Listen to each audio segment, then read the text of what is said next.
Hello and welcome to the Lazy Book Club podcast, the book club for those who don't want to read or leave the house. My name is Matt Gonzalez. My name is David Cox. And my name is Josh Matheson. So this is our Preface episode where basically we'll just give you an introduction as to who we are and what our plan for this podcast is going to be. So if we just start with you, David, do you want to just tell the listeners what it is that you do for a living, what you get up to? I certainly will. So I am a performer, did sort of musical theatre and a bit of stage, that sort of thing. And recently I do a lot of tour guiding because a lot of performers don't get all their money from just performing, which we won't try to bang on about too much on this. But yeah, I'm a tour guide in London, and that's allowed me to do a lot of reading, research, but it's all sort of quite sort of factual and that sort of thing. So we'll be relying on you for historical context at certain places. Yeah, but not putting the pressure on. I'm really scared to sort of go, oh, what date was that? And I'm not the best at that on my tours. I'm good at sort of, convincing people. The best compliment I ever got, because my degree is a BA in performance, which is the sort of sassiest thing you could ever imagine. But it's when I had someone on one of my tours say, so did you master in history? And I was like, no, I stopped doing history in year 9. I was terrible at it. But, it's good to be able to convince people. So, but it's about telling a story, isn't it, at the end of the day? Like making a history tour engaging, like when I went to the Tower of London and the Beefeaters were telling you what happened there. What made it engaging was their ability to kind of tell a story rather than necessarily the facts themselves. Yeah, that's my favourite thing on tours, basically, is anytime you get to tell a story, you can sort of dramatise it and sometimes you exaggerate, but that's often when people are more engaged, more than you telling them about some brick that was thrown at a medieval cat or something at a certain time, or what date that house burnt down. Yeah. Or like, who lived there and what did they eat for dinner? And what was their life like in a day of? Yes, exactly, yeah. Yeah. And Josh, what is it that you do? So I'm an actor and a theatre director. And then when I'm not doing either of those things, I'm a voice coach. I do a lot of voice and accent coaching, predominantly in theatre. I work with a lot of actors who need to do sort of accent preparation for auditions and that sort of thing, or working directly on shows. I feel very, very lucky that, all of my work is super creative, but in lots of different weird and wonderful ways. I mean, your dialect coaching is going to become important for this podcast in particular, isn't it? I mean, we'll go into the details of that a bit later. That is the plan. Yes, yeah, but I can employ some skills. That is definitely a key point to bear in mind for later on. So you said you do some directing. What have you been doing recently? Is there anything that... Yeah, so I just finished as the associate director and voice coach on a production of The Snow Queen at the Rose Theatre in Kingston, which was lovely. And I'm about to go on to a few more directing projects into 2020, which is good fun. And then the rest of my time, as I say, I sort of dabble in voice coaching and voice teaching in drama schools, teaching workshops, that sort of thing. As a side note, if you'd like to see Josh in action, you can actually look at him on the Ford Transit advert. Yes. Oh, I didn't know that. He's the person in the van who gets woken up by the car horn. You have to wait to the very end so that you can see a close-up of my face asleep in a Ford Transit. Yeah, it looks very good. You definitely look like a little uni student moving into his first house share. I was channeling that. So yes. No, I got that vibe from you. It just the process. Yeah, exactly that. And my name's Matt, and from the 20th of January, you'll be able to see me salsering my butt off in the ensemble of On Your Feet, which is the Gloria Estefan musical. I will be phoning you, Josh, for some Cuban accent training. Beautiful. Because I'm not quite sure how I got this job with my current level of Spanish and Spanish accent, but there we go. You'll be fine. Yeah, no, it should be okay. So, you'll be able to see me in that, and we'll be working this podcast around that tour, and hopefully we can keep these podcasts coming to you weekly, even when I'm away. So, Matt, why are we doing a book club podcast? So, basically, I really like reading, and a lot of my friends don't, and I find it quite upsetting that I can't talk to a lot of my friends about what I've read or what I've been up to. An example of this is the Game of Thrones series. So I really enjoyed reading the Game of Thrones books until they stopped because George R. Martin started doing the TV show and kind of got distracted doing that. And I found it really, really difficult for those kind of first, 5-6 years of the TV show, because everybody was so far behind. And I was like, yes, finally everybody knows about this world that I've been reading about for like the last 3 years. But everyone was so far behind, and I'm so like, I normally always give away things. I'm really bad with spoiling things. So I just had to sit in the corner and be quiet. And I mean, one of the things when we were on tour with David, we were doing Dreamboats and Petticoats, him and another cast member, Josh, were watching Game of Thrones.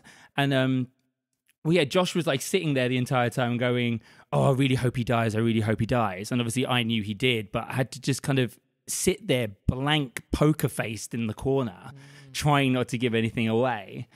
I mean, did I give anything away? No, but it was, he was absolutely right. I didn't read any of them before watching the series, but you'd be watching it together because you were watching it at the same time. Yeah, I think. But every time knitting. there was something that was not quite, because there was a lot of differences just for. Oh it yeah, had to be.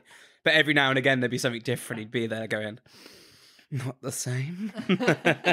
You'd be like, okay, it's fine. But, yeah. I think no, it was really frustrating because they did change so many things from the books, and also what I did find frustrating, I'm really sorry, David, was the general ignorance of the world. I was like, so they hate each other, you know that, right? Yeah, okay. Do you know why they hate each other? No. I'm like, well, that's just ridiculous, isn't it? Like you just been told that there's this feud, but you have no idea of the history of these families or why they don't like each other. Yeah, well, that's the same as a lot of adaptations. You get spoon-fed stuff, don't you? They just it's kind true. They're like, you need to get this story in 5 minutes, so let's quickly just shorthand all of those things. Yeah. Whereas you do get that detail in a book that I suppose you don't. Absolutely. Yeah, I think the only thing where it was the opposite was The Hobbit, where they made 3 movies out let's of one not book. Talk about The Hobbit. Yeah. I don't think that's a good idea.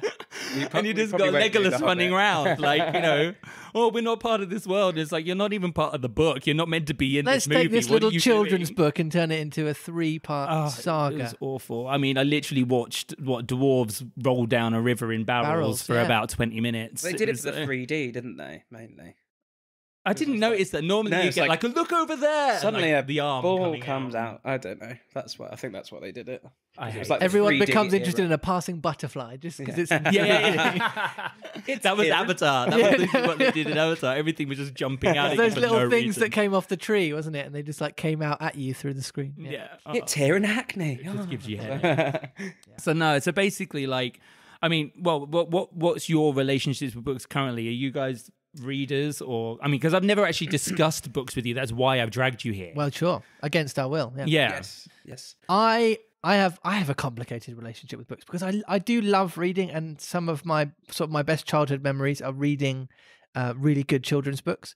But I think as I moved into adulthood, I really struggled to sort of prioritize reading, and I'm like the slowest reader I know. So I think it's probably because I'm inherently so dramatic. This bodes well.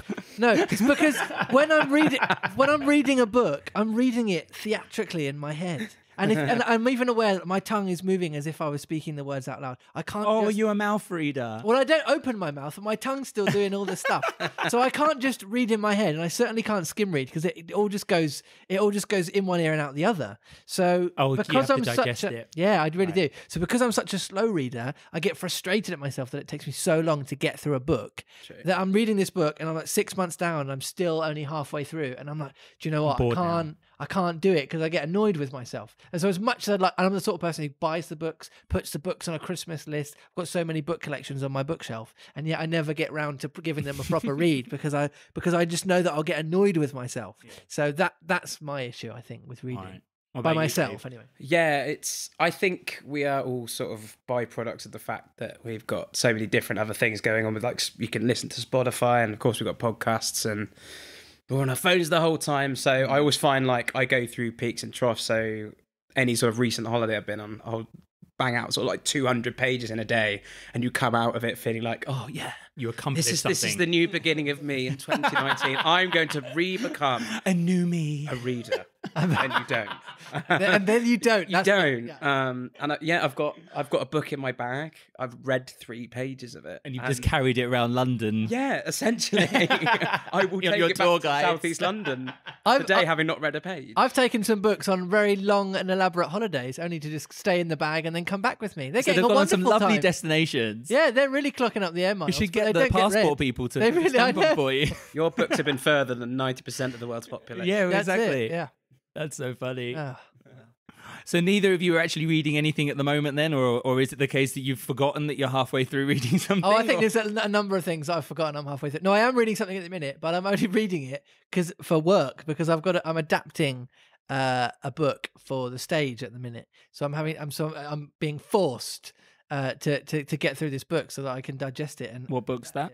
The Odyssey, Homer's Odyssey. Oh, okay. Wow. I've not read that one. The Greek epic. That's a classic. We might be able to do that. Then you can read. You can do two birds with one stone. Well, there you go. Yeah, it's a tough old read. Okay, you really got to suck out the inherent drama that's in it, because there's a lot of Greek ceremony and a lot of repetition because of it comes from the oral tradition. So it's a hard read, but I'm having to do it because I'm being paid to read it, so that's okay.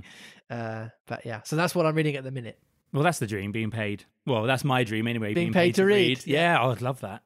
Be great. So basically, I decided that in order to get my friends into books, I'm probably going to have to find a way to kind of force them to read them. So this podcast is purely selfish. I'm not going to lie. I've literally dragged two of my friends into this room so that they will discuss books with me, and hopefully we'll end up being better friends at the end of it, and you won't despise me for it.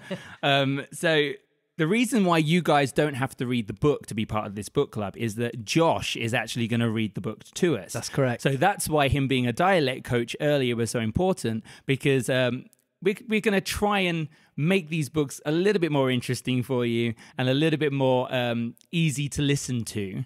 Unlike a lot of audiobooks or audio podcasts out there where it's just one person in a room reading very blandly to themselves, these books. So now the reason why we thought of Josh for reading this is actually because of this really cute Christmas present he made for his sister. Do you want to tell us about? Yeah, well, I don't know. All credit has to go to my wife, Beth, because she came up with this idea and sort of coerced me into doing it. But it turned out rather well. So my sister loves listening to the Harry Potter audiobooks, famously read by Stephen Fry. But she decided she didn't really like Stephen's interpretation of the characters as and when. She always used to moan about it. She's like, "Oh, I've got them, and I listen to them before I go to sleep. I don't really like the way that Stephen pronounces some of the words." So then, is it like the magic words? Is he like? I don't know. Hippogriff or something like that. He does things like he pronounces it Hogwarts, I think. Oh, and she didn't little things like that that she really didn't get on board with. But then my wife was like, "Why don't you record it for her, and it would just be like a little gift like that you can give to her?" And I was like, all right, that's quite an investment. Yeah, sure. It's a lot of hours. For her Christmas present that year, I recorded Harry Potter and the Philosopher's Stone as an audiobook, and I did all of the characters as per sort of as I know that she would have liked them, sort of concurrent with the film and those sorts of things, and she loved it. And then so since I've done the Chamber of Secrets, and they get longer, don't you? Yeah, I know. Exactly. Yeah. I'm dreading getting to Order of the Phoenix. Mate, Goblet of Fire, so big. Anyway, so big. So it's fun. So I've got used to that kind of process. Can you do like a Twilight and just kind of half it?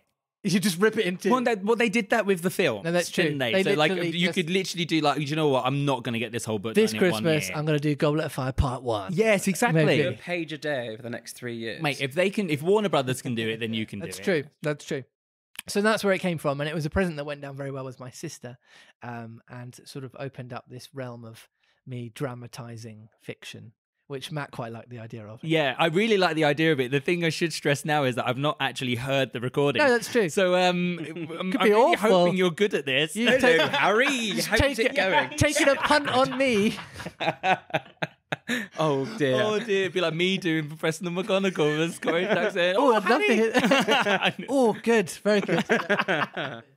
Yeah, Scottish is not on my CV, which is bad seeing as my dad is Scottish. Okay. Never mind. Anyway, so after each installment, if you'd like to get involved in the conversation about the book with us, you can actually contact us on our email, which is thelazybookclub@gmail.com.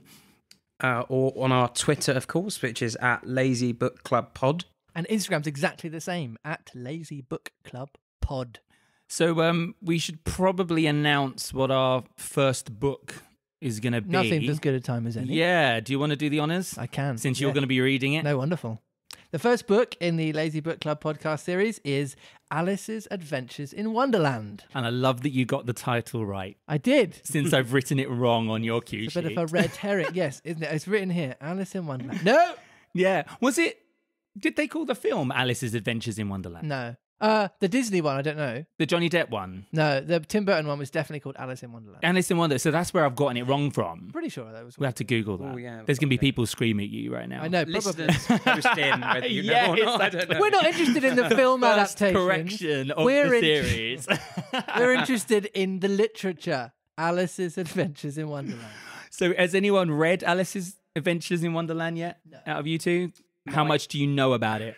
My only knowledge of it is probably from the animated Disney, I think. So I could probably summarize the story, but not the ins and outs of it. I've directed a production of it, which was a little bit more accurate than Tim Burton. So I think I know some of the quirkier elements of the story. Because you're a better director than Tim Burton. No, I didn't write it. I didn't write it. That's going to become a feature. Yeah, exactly. So if you'd like to join us for the first installment of Alice's Adventures in Wonderland, then tune into the next podcast below. We'll see you there.